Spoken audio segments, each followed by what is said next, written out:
All right, Michael, what's the update?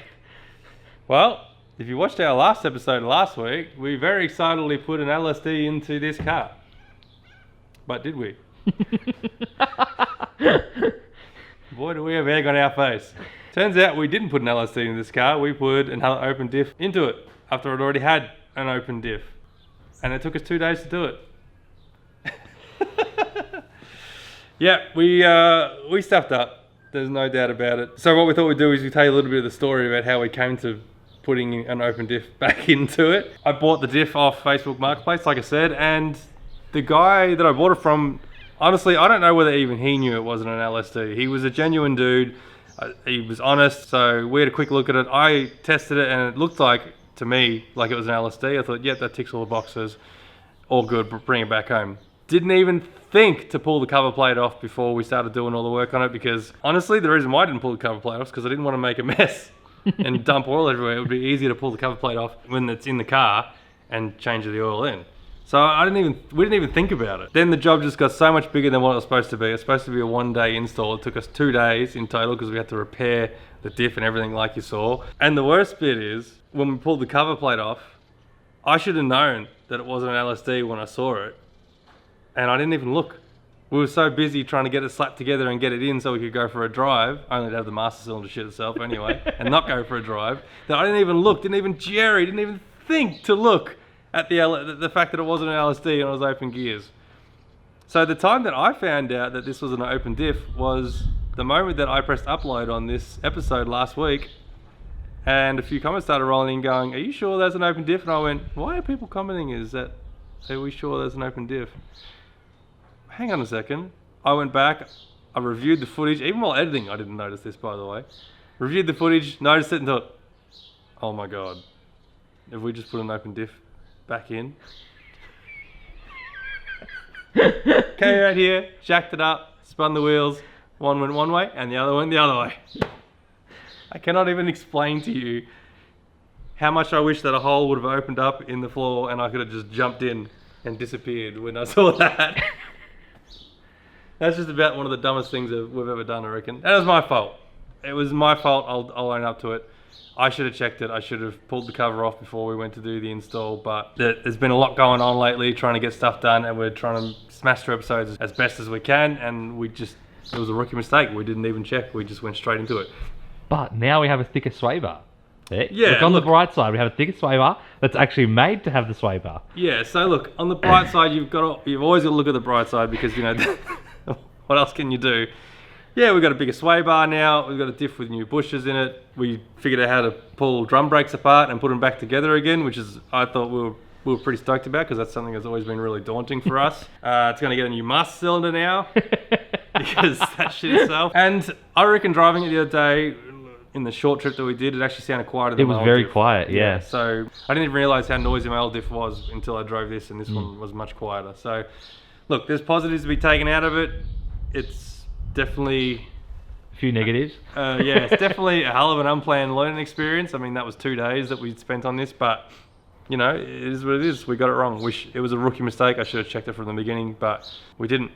And here we are. But that's all right. I am looking at solutions to put an LSD in this thing. At the moment, I'm looking at probably changing out the center. Haven't quite decided on what I'm going to do. A lot of you guys have been saying true track, but a true track is fairly expensive, and I've already sunk money into replacing an open diff with an open diff. Oh, there's heaps. There's wave track, there's torque lock, there's so many different settings. There's heaps of different options, and I'm just trying to figure out the most economical and way to do it now, I suppose. Because I'm not going to let this deter me. I do want an LSD in this thing. It is the last thing, I think, to really finish off this car. And probably an upgraded T5, because we'll probably shatter it as soon as I try and take off hard. But we'll see. Yeah. If you've ever needed any proof that we do not know what we're doing, and we are not qualified mechanics, and we do not have years of skills behind us, this is it. This is it. When two idiots are smiling going, look how smart we are, we just put an LSD into a car and it's clearly an open diff and we didn't even notice. Anyway, what about you, Nathan? You want to tell us about your car? What have you got to tell us? Well, my car. We have this beautiful boot install, but then the minute we started it, it left a giant puddle of transport still. After we thought we fixed the problem, so we're gonna have to pull the trans out for a 4th time and send it to the shop, because I spoke to him and he said, yeah, there's a lot more seals than that seal. Yeah. So now the auto has to come back out and make another car dead in the water and to go get repaired again. Yeah, so we've tried fixing it ourselves. We had a crack, but obviously there's more to it than what we can see. And it's got to go back on the dyno as well for a 98 tune. So the auto needs to be perfect before it goes back on the dyno again. So it's going to be sent out to get looked over, torn down, looked over, repaired, and then put back in. That way we know the auto is right. Yeah. And then we can dyno it again. Yeah. And then we can drive it finally. Yeah. So my car is out too. But we can get it out in 45 minutes now. Yeah, we can do it in 45 minutes. We'll see if we can make it even less now. I reckon we can make it even less now that we have all the bolts to get out still. We should just start like maybe thinking about like quick release drive shaft and stuff like that. Yeah, I know. The transmission comes out so many times in this car. Oh, God. But this is the joy of car building, isn't it? Yeah. It doesn't always go to plan. Yeah. No, we had a crack. We tried to fix what we thought was the problem, but that's not the problem. It looks like it's somewhere else. Looks like it's a lot further. Apparently there's like 5 or 6 seals past that outer seal.